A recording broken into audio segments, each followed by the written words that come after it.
Hey, I'm back, y'all. Yesterday I had a situation. The situation was I didn't do my live. Mm. So that that kind of makes me a little bit disappointed in myself because I am supposed to go live for 30 days straight consecutively, and yesterday I didn't get it done. But anyway, I'm back. That's water under a bridge, and I have been slaving away in the kitchen.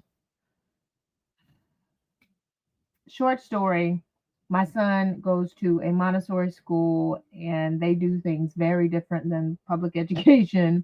And plant day is tomorrow.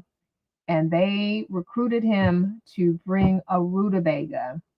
Now, no problem with bringing a rutabaga, even though some stores don't have rutabagas. But I found a rutabaga and I thought I just needed to bring the rutabaga raw, like a good old plant.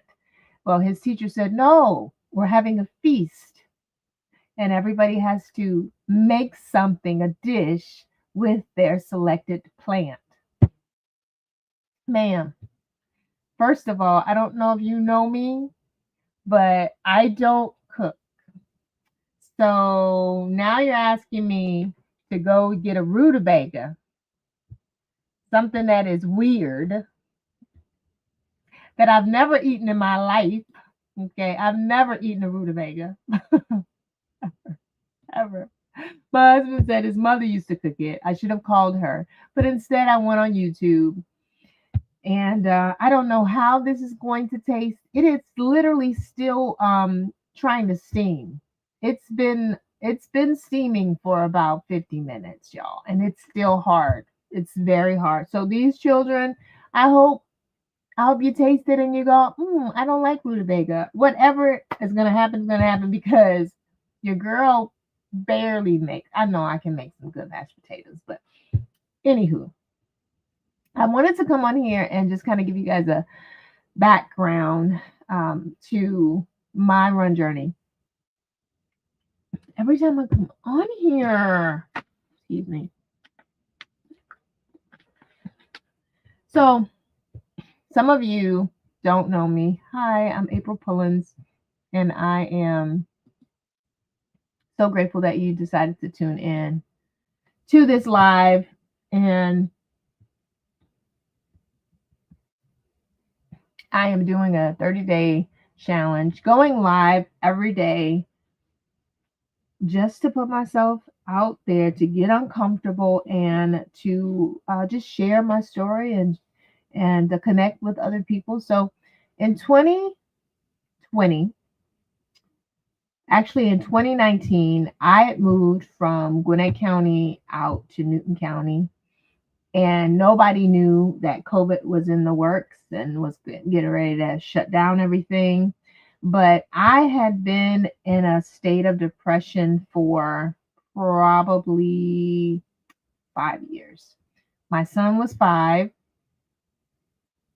and I have two older children. They are grown men, and at the time they were in high school. So I thought I was done. I was celebrating. I was losing some, well, I was losing some weight. I was losing weight and I was getting in shape and I was feeling really, really like good with my body. Mentally, I was struggling because I was dealing with postpartum depression that had turned into clinical depression. I did not know this because growing up in church, it was you go to the altar for everything. There was really not much talk about going to a therapist for mental health. And so I just thought, if I'm to be healed, God will heal me. Well, we all know that that is not how things work. You actually do need to go to get some therapy. So, anywho, so I was dealing with that, and it was just ongoing. And I was in a really, really dark place, literally and figuratively. I lived in a house that we were renting. We had moved to Georgia a few years prior.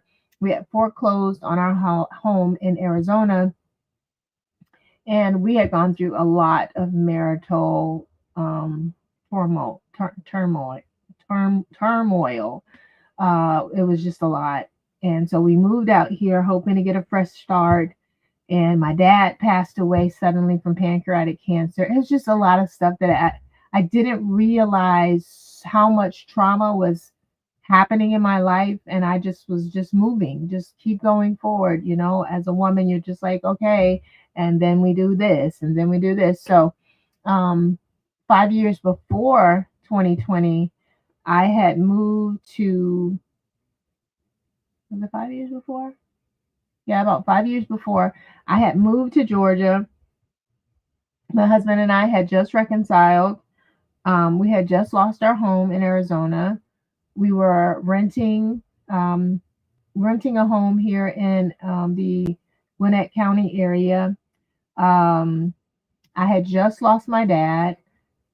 Who was my best friend. I had now started working in a new school district, and it was so overwhelming. And I really didn't know. My therapist told me much later. She was like, one of those events is a traumatic event that you didn't acknowledge, that you didn't grieve. And I was like, oh wow. So I just kept going. And when 2019 happened, we had just been able to get the foreclosure off of our record, and we were able to purchase a home. And I was so excited and thrilled because it was like a new start for me and for our family. And in the beginning of 2020,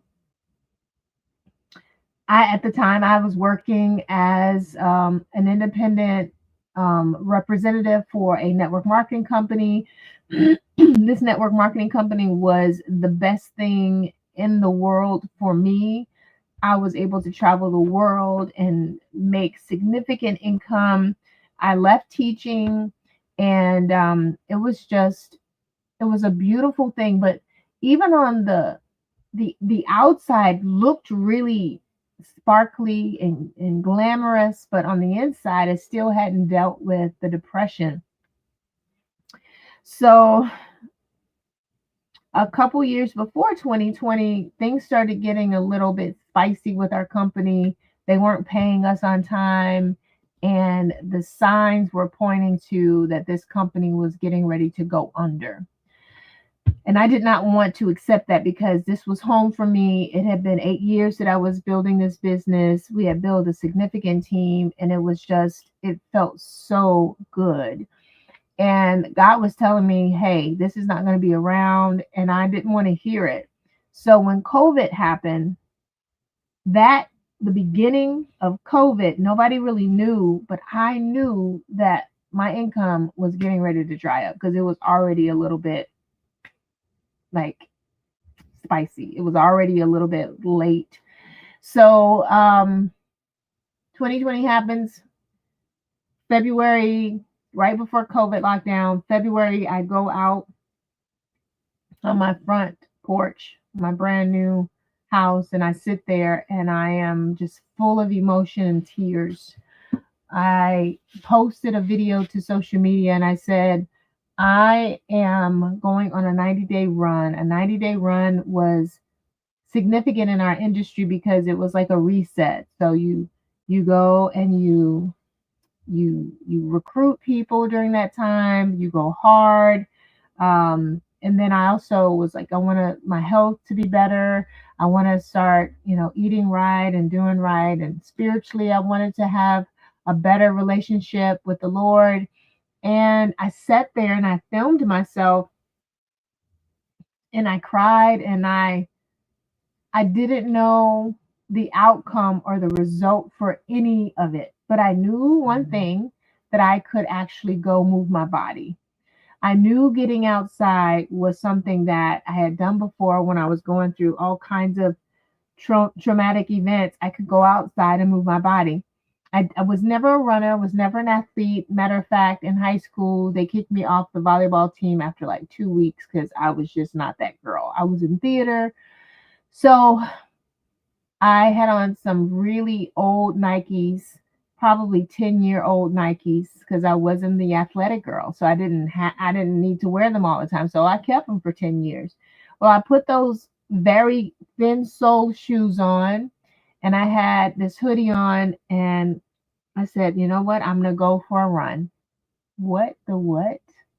Girl, you have never been a runner ever. But I was like, I just need to get out here and just move my body. So I thought if I went for a run, that kind of would help me to like get all the stuff that was inside. And I went for a run for 60 seconds and was overwhelmed with exhaustion. I could not catch my breath. And I knew that running, if I was not going to commit to learning how to run, was not going to be in my future. And at that moment, I decided I gotta finish this. I gotta figure out how to finish this thing. And as the world shut down, it literally was the only thing that I had to hold on to keep me sane throughout the pandemic. And mind you, I was still dealing with depression. And I also was dealing with anxiety that I didn't realize that I had until I started to get symptoms of panic attacks and anxiety moments where my eyes wouldn't track and my speech was acting like strokish. I mean, it just all kinds of things that happen to your body when you're dealing with anxiety. And so that first year in 2020, from February until the end of the year, I managed to learn how to run a mile, learn how to make sure that I wasn't breathless. I remember telling my husband the day that I ran 2 miles straight. I came home, I was so excited, I was in tears, and he was like, "Wow, okay, good for you." And I felt I felt so defeated because he didn't understand how important it was for me to have that accomplishment because he didn't know what running did for me as I was out on the pavement. Running for me, being out on the pavement gave me time to myself. It gave me time alone with my thoughts. It gave me time to think and be quiet and be still with God. I learned so many things. God spoke to me so many times out on my runs, that helped me to understand that I needed to get help. I needed to go to therapy. I needed to address some of the anxiety that had been in my life since childhood. And and then it turned into a whole community. It turned into me finding people who looked like me because growing up in Chicago, we were never, this wasn't a thing. Like running long distance was never a thing. If you were a runner, you were on the track team or you were running to get away from somebody in the hood. So when I connected with different people from different states because we were locked down and we connected through Facebook, and I saw people who were my age, who were black, who were running long distance. I thought, this is a thing? What? I started reading any book that was out there, listening to audiobooks, asking questions. And then once I got into the Black Girls Run community,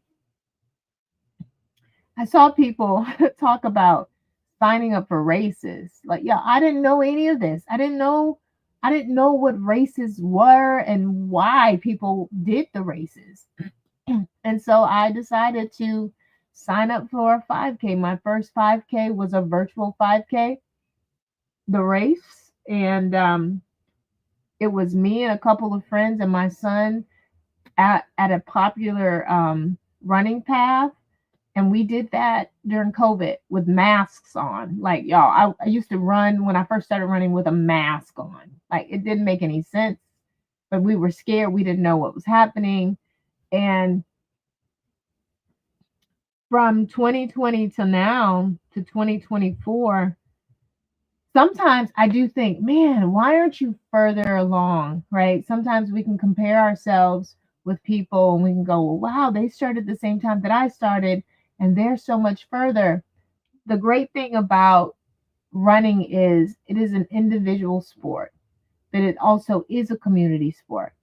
So, based on what you put in, and based on your body, and based on injuries or not, you get whatever you put in. The first year, I was just trying to test the waters to see.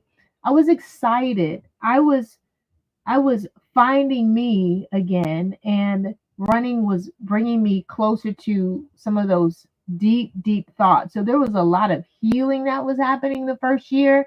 I was not really concerned about being the fastest or running far. As year two started, I started to see people say they were going to sign up for different things.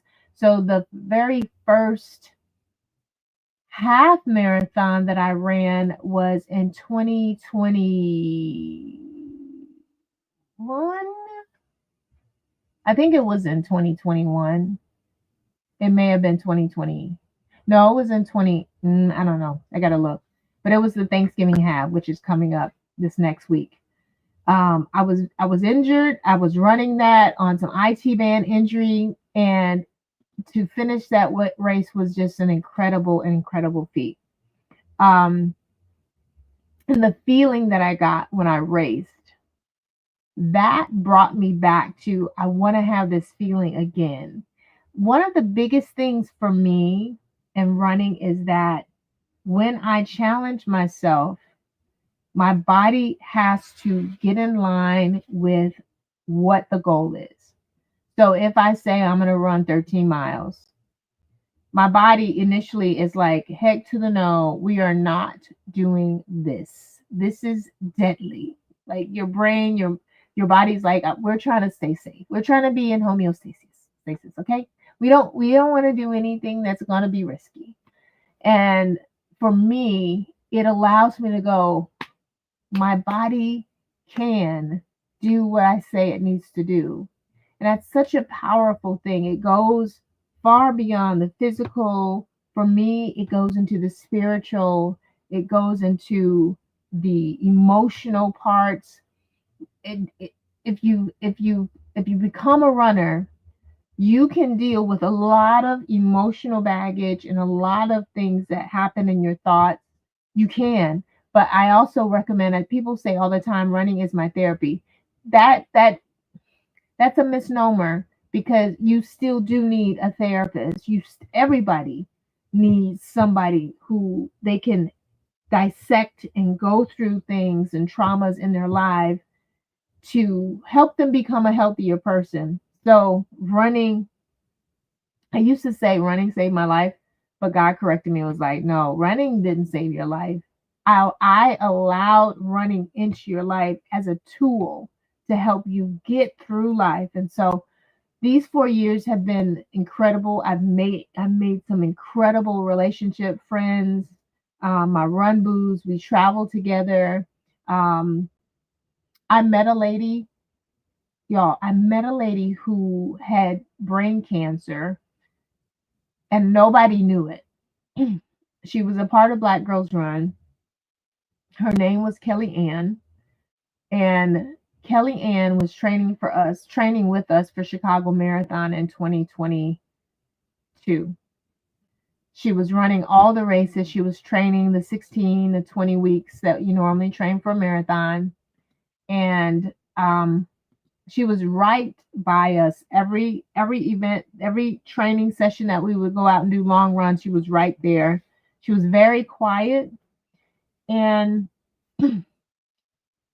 after the Chicago Marathon, I didn't see Kelly Ann anymore. And I was like, everybody, where's Kelly? Where's Kelly Ann? And they were like, I haven't seen her either. And so then I got a message from her cousin or her sister at the time. I can't remember which, but she told me that Kelly Ann had been dealing with a brain tumor for 18 years. So Kelly Ann was running marathons, half marathons, 10Ks. She had a brain tumor. And after the Chicago Marathon, or actually before that, her cousin told me, actually before that, it started to get worse. Her health started to deteriorate. And And I watched Kellyanne die. I watched her run.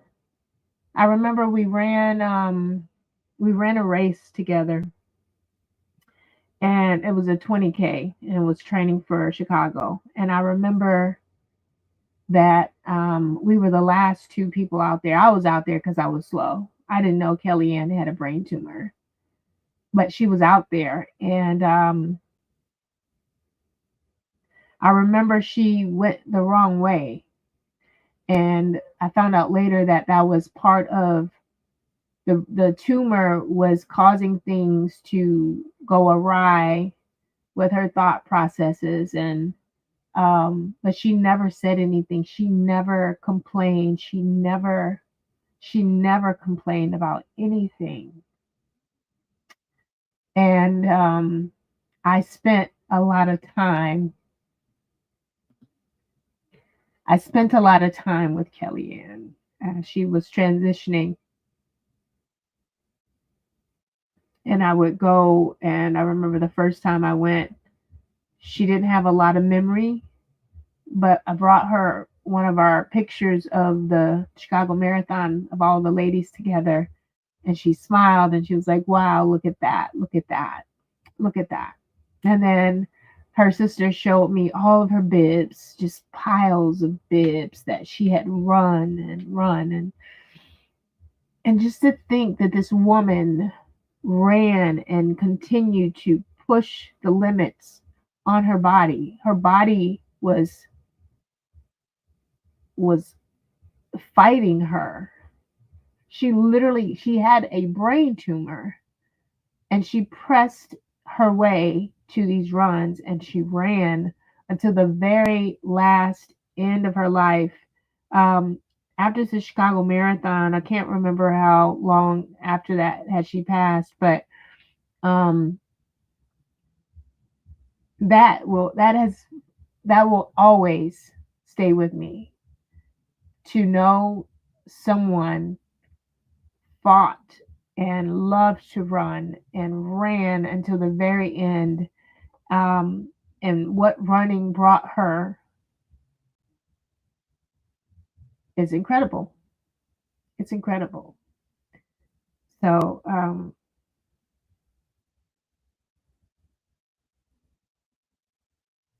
yeah.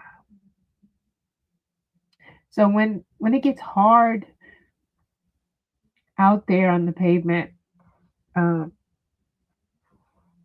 sometimes when I feel sore, or sometimes I feel overwhelmed because it's just too tough to get through a 15 miler or a 13 mile, I think about Kellyanne, and I think about, man, this woman, she did the unthinkable. She ran having had a brain tumor.